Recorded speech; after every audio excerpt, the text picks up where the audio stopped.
Kathleen Kennedy. The Honorable Kathleen Kennedy from the class of 1969 is the deserving recipient of the Alumnae Leadership Award. Kathleen grew up in Oak Park. She's the oldest child in a family of 7. Kathleen's sister, Carol Kennedy Heidemann, graduated in 1970 from Trinity, as well as her daughter, Mary O'Brien Lenz, who graduated in 2005. Kathleen participated in student government and theater while at Trinity. After graduation, Kathleen started college at the University of Dayton, then returned to graduate from DePaul with a BA in psychology. She later graduated from Northwestern University School of Law. After her law school graduation, she served as a judicial law clerk for judges on the Illinois Appellate Court as well as the U.S. District Court. She went on to join the Office of the Cook County Public Guardian as Supervisor of Appeals and Class Actions, which represented abused and neglected children as well as disabled adults. In 1996, Kathleen was elected as a judge of the Cook County Court. She served for 16 years in the Domestic Relations Division, followed by 4 years in the Chancery Division. Kathleen was so respected that the Chief Judge asked her to serve as a mentor for new judges. Kathleen's favorite teacher while at Trinity was Sister Angel. Sister Angel taught English and theater. Kathleen states her favorite Trinity memory is hard to summarize because she has so many. She fondly reflects on the many heart-to-heart talks with the wonderful young women going through adolescence together and creating lifelong bonds. I am proud to present the Alumnae Leadership Award to the Honorable Kathleen Kennedy from the class of 1969.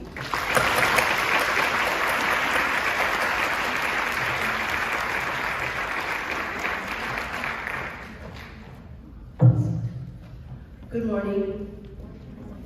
I am honored and humbled to be here today to receive a leadership award from a leading educational institution like Trinity is indeed an honor.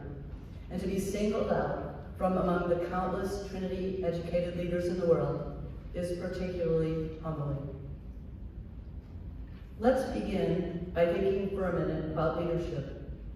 I have been what you might call a public leader. That's why I'm here. Yet there are so many other leaders, call them quiet or private or behind the scenes, who are crucial both for our community and for the success of those I call public leaders. We've learned so much about leadership since I drafted my speech 2 years ago.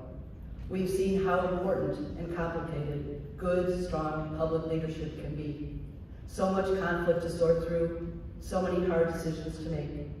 We may have thought during the pandemic, boy, I am so glad I don't have that job right now. Just fill in the blank, mayor, governor, president, school or public health administrator. And the other leaders, quiet, private, or behind the scenes, caregivers, essential workers, medical professionals. How complicated and important decision-making has been for them. We now know more than ever that we simply can't shirk our duty to lead in the ways that we are called upon to do so. We must learn and nurture all that will make us good leaders. There are paths to becoming a strong, successful leader.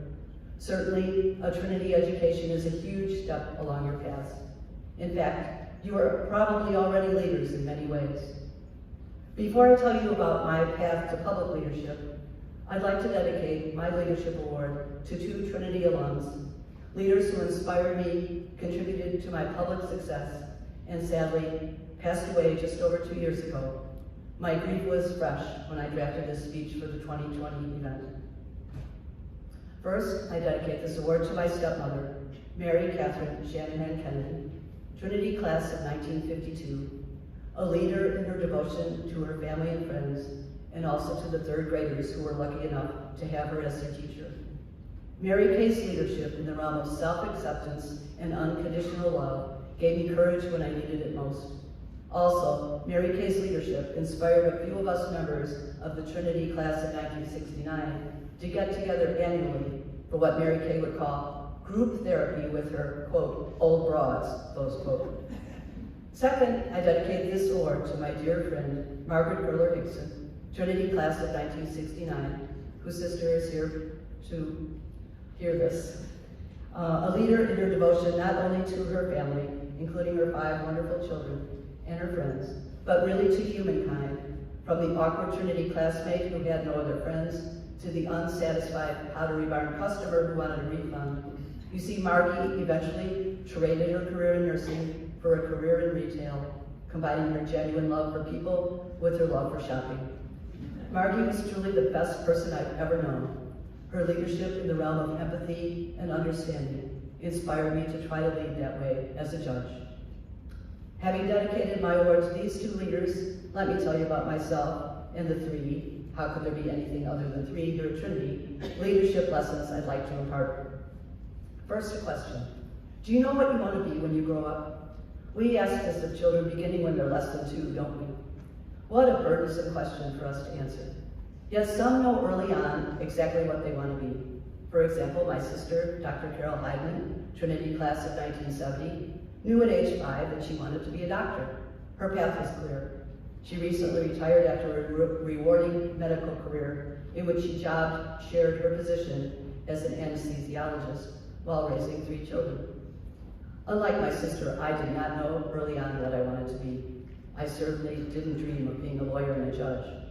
I finished college with a psychology degree. I backpacked in Europe, waitressed, maybe floundered a bit. I finished student teaching, but decided I would not make a good teacher.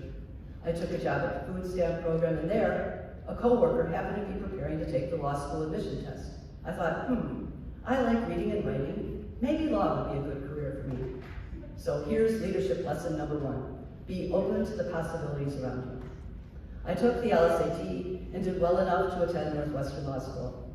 I believe that my Trinity-built strength, embodied perhaps by the Rosie the Riveter, we can do it image, helped me get through law school, which felt overwhelming and did not come easily to me.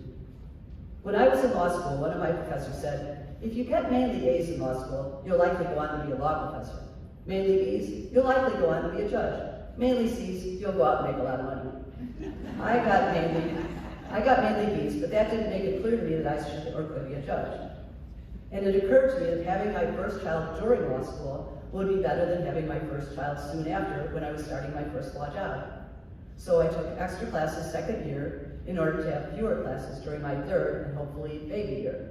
My first daughter, Nora, was born during the first semester of my last year of law school. The job market was good for lawyers back then, yet I was one of a handful of my classmates who had no job 1 month before graduation. I remember breast milk leaking onto my silk blouse during a job interview at a big law firm. Luckily, the lapels of my suit covered my blouse, but my self-consciousness may have seemed like timidity, and I got no job offer. Yet a month before graduation, I got word from a friend that then Appellate Court Justice Don Rizzi was looking for a law clerk. I interviewed and I was hired. Justice Rizzi was a thoughtful jurist who had the courage to make unpopular decisions. He was an inspiring public leader. After having my second daughter, Annie, while clerking for Justice Rizzi, part-time work seemed to offer a solution for the struggles of maybe every mom who works outside the home. Federal District Court Judge Joan Humphrey-Lecco showed extraordinary vision and flexibility by offering me a part-time job share clerkship, the first of its kind in the U.S. Justice Department.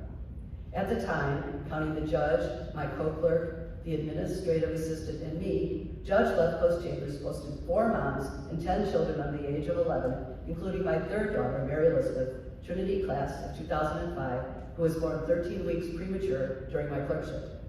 Judge Lefko is an outstanding jurist who has been a public leader for the past 40 years and continues to be an inspiration for women across the country. Despite working for 2 inspiring judges, I didn't picture myself as a judge.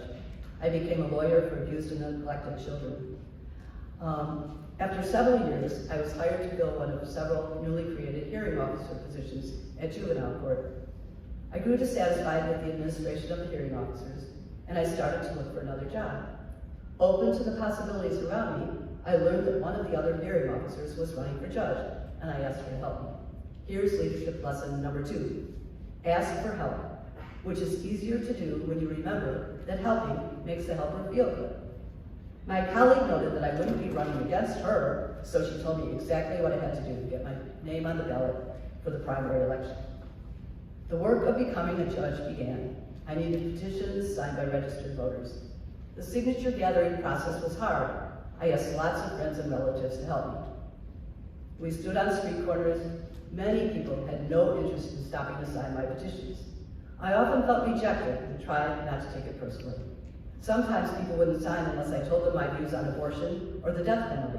This meant they didn't sign, because judicial candidates aren't supposed to answer questions that would seem to commit them to positions on issues that could come before them. A lesson here, but not exactly a leadership lesson. Please consider signing to get someone on the ballot. It doesn't mean you have to vote for someone, and it gives us choices. Since 1995, when I first ran for judge, if I see anyone with a clipboard approaching people on the street, I take the initiative and ask if I can sign their petition. So to get on the ballot, I needed 500 signatures of registered voters in Oak Park, Maywood, Elmwood Park, and several wards in the city of Chicago. People told me I would need at least 1,000 signatures, because a voter, someone acting on behalf of your opponent, can object to your signatures and knock you off the ballot after a comparison of the signatures on your petitions with the signatures on the voter registration cards on file. This process, which I got to know all too well in other judicial elections, could be the subject of a very long speech, so I'll stop there. I only got 850 signatures, so I breathed a sigh of relief when my two opponents didn't challenge my petitions. Once the campaign started, I learned that the Cook County Democratic Party organization would be backing one of my opponents, which meant his name would be publicized on all the mailings and postings, ensuring many votes for him. Second, I learned that based on past judicial elections, without the backing of the Democratic Party organization, I had about a 4% chance of winning. But the Tribune endorsed me, and my name is Kennedy after all. So I won, despite the odds, I won the primary with no Republican opponent. I went on to win the general election. After being sworn in, I attended new judge school for a month. All new judges have to do that. And my first assignment was called Expedited Child Support Court. There I entered child support orders and ruled on custody and visitation, where the parents were never married to each other. It probably took me about a year to get used to walking out of my office, hearing the deputy sheriff commanding, "All rise," and seeing everyone in the room stand when I entered. Expedited child support was challenging. Children needed financial support, and many parents had little or no income. Child support orders had to be enforced, meaning I could send a parent to the Cook County jail until he or she came up with some money. I often had to make difficult decisions about what visitation plan was best for a child when, for example, a parent showed up only sporadically, or there was domestic violence, and one parent seemed to be using visitation to harass the other parent. Eventually, I moved to divorce court, where parents were married and where no children were involved. Most divorce cases are resolved by agreement between the divorcing couple. But in cases where they could not agree, I found it hard to face so much animosity between people who presumably had once professed love for each other. They would fight over anything from pets to rugs to plastic cups with pictures of goldfish on them. The hardest family law cases for me were those in which a parent wanted to move out of state with the child. Imagine being the one who decides, for example, whether a mom could move from Illinois to California with a 3-year-old child who was spending time with her father every week and would only be able to spend time with him once a month or for a few weeks in the summer if she moved. After 16 years hearing family law cases, I moved to what is called the Chancery Division. My 4 years there involved many fascinating issues, which would be another long speech.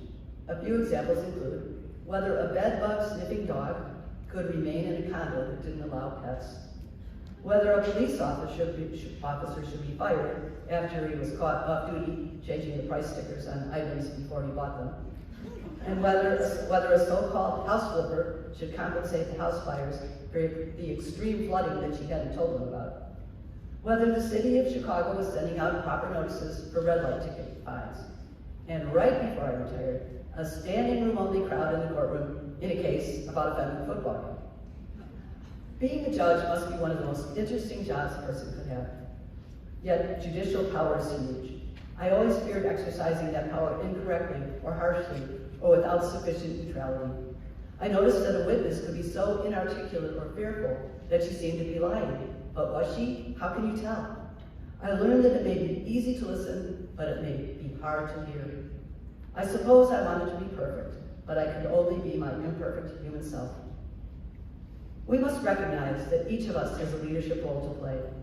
As Pope Benedict counsels the future Pope Francis in the movie The Two Popes, you lead by the way you live your life. And that is leadership lesson number 3. Lead by the way you live your life.